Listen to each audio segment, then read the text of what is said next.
Bonjour. À la dernière capsule, on a parlé du stress. Mais parfois, le stress va encore plus loin. Il nous amène à vivre de l'angoisse.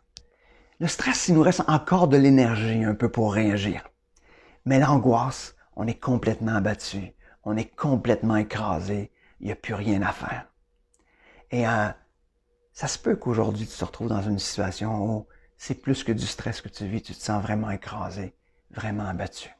Et aujourd'hui, on va voir dans le psaume 34 comment Dieu intervient. Qu'est-ce que Dieu veut faire dans ta vie afin que tu puisses être libre de cette angoisse-là.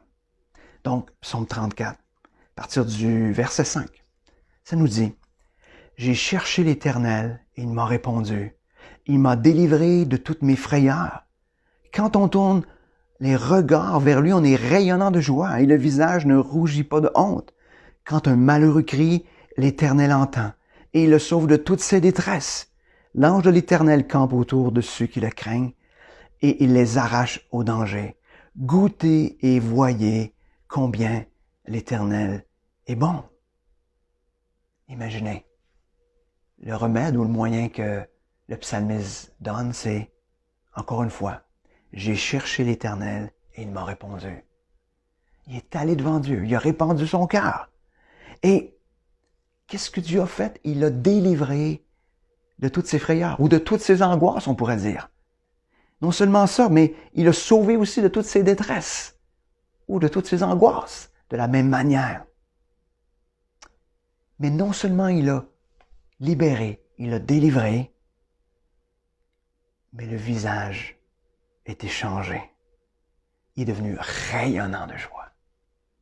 Rayonnant de joie. Imaginez, au milieu de toutes les difficultés, être rayonnant de joie. C'est-à-dire que le visage est plus pareil. C'est plus un visage triste. C'est plus un visage abattu. C'est plus un visage défait. C'est un visage qui rayonne de joie. Pourquoi?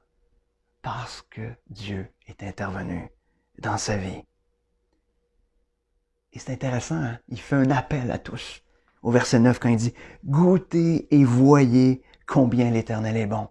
C'est « Venez expérimenter le fait que Dieu peut intervenir, ou veut plutôt intervenir dans ta vie et transformer tes angoisses, tes difficultés en sujet de joie, en sujet qui va te faire rayonner, qui va transformer le visage de tristesse en un visage rayonnant.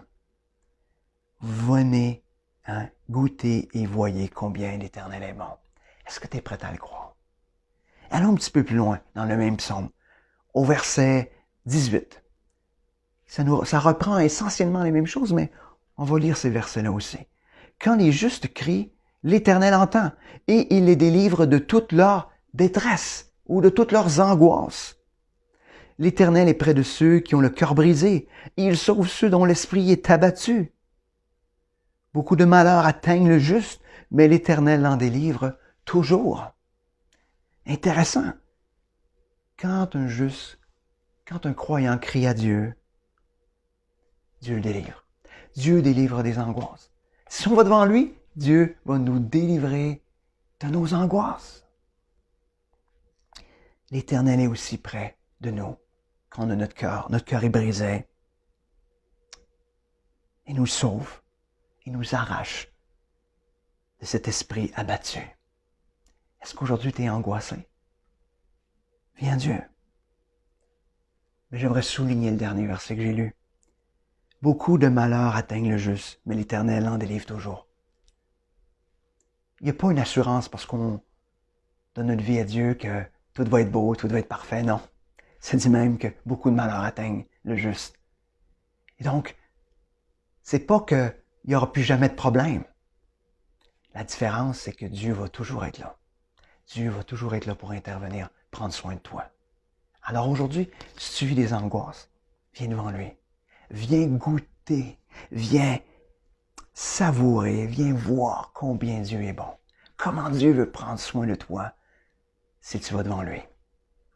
Laisse à Dieu tes angoisses et reçois à la place toute la bonté, toute la grâce que Dieu veut te donner, tout le réconfort que Dieu veut te donner. N'oublions pas que peu importe ce qui va arriver, Dieu va être là. puis il va te soutenir. Sur ce, bonne journée.